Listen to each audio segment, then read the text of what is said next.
Aloha, beloveds. Thank you so much for tuning in.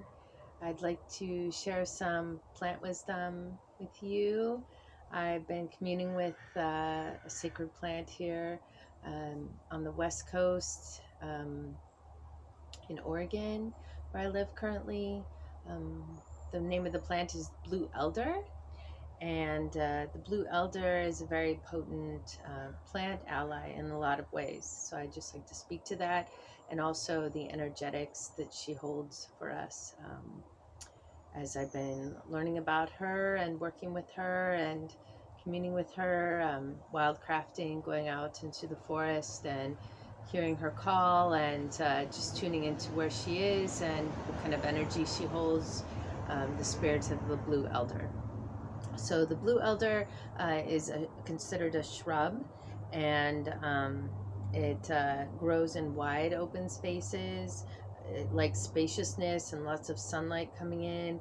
You frequently can find it in clear-cut areas where there's not a lot of trees around it. To me, it holds a very radiant energy, like an uplifting energy. I actually began calling her the queen of the forest. She's very much like in these higher realms, celestial realms even. And she has a lot of wisdom, a lot of ancestor energy. To me, she carries a spirit of service, serving us human beings at this time, assisting in the upliftment of our hearts and the opening of our crowns, and tuning into our third eye, our clarity, strength of vision. She holds the medicinal value of protective energy in terms of helping us protect our physical health.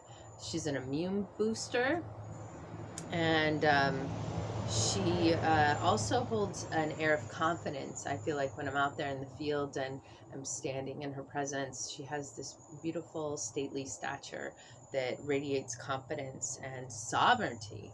Sovereignty to take charge of our own health and utilize her medicine to protect us, and use her as a preventative medicine to prevent viral infections. So her medicine is very antiviral, um, and protects lung health, breast health. It helps on a level of anti-inflammatory, so helps with pain and arthritis. Yeah, she's very much in the service to the realms, the celestial realms and the earth realm, our physical bodies. She helps us tap into higher states of consciousness.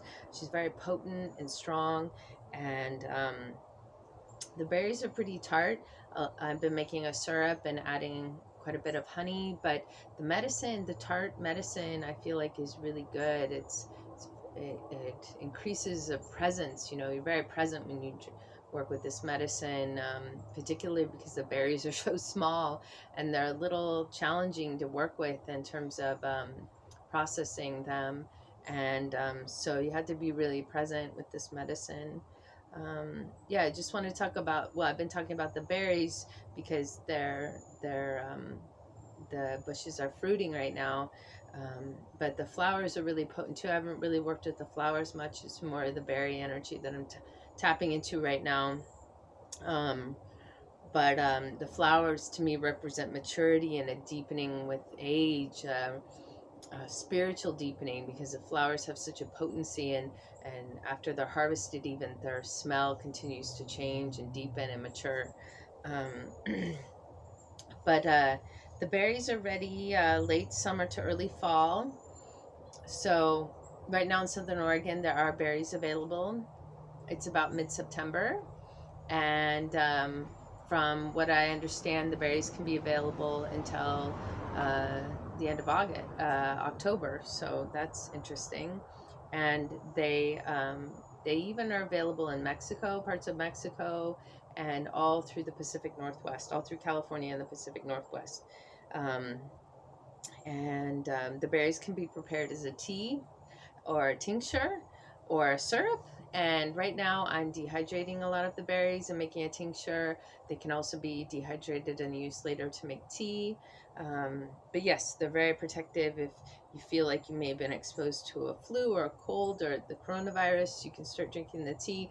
It's good to take the syrup or the tea or the tincture every day as a preventative measure, especially during these times, and especially during the fall and winter when the temperatures and the seasons change, and that can be a vulnerable time for our health and for our immunity. And so it's good to commune with them before you get sick as a preventative. It's best used as a preventative medicine, like a daily medicine to use. So yes, this is very powerful, preventative, protective, wise elder. And she's here to help us at this time. And I really appreciate her presence in my life and appreciate her medicine here, particularly during these times. And I've been drinking elderberry every morning after I wake up, and it feels very good and potent and beautiful, uplifting energy for me in particular. Opening up my crown and my third eye and just tuning in to divine wisdom. Yeah, I'd like to sing a song. It's a grandmother song. This is very much like grandmother medicine, I feel, and in a lot of ways. And yeah, this song is a beautiful one. I'll just sing a bit of it. It's a song I've been singing here for a while. I hear the voice of my grandmother's calling. I hear the voice of my grandmother's song saying, wake up, child, wake up, wake up. Listen, listen, listen. I hear the voice of my grandmother's calling me.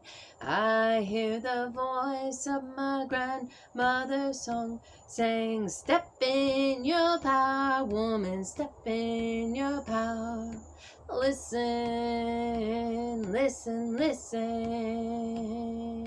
Listen, listen, listen. May we all listen to these beautiful, wise allies, these ancestors here in plant form. Mahalo. Aho.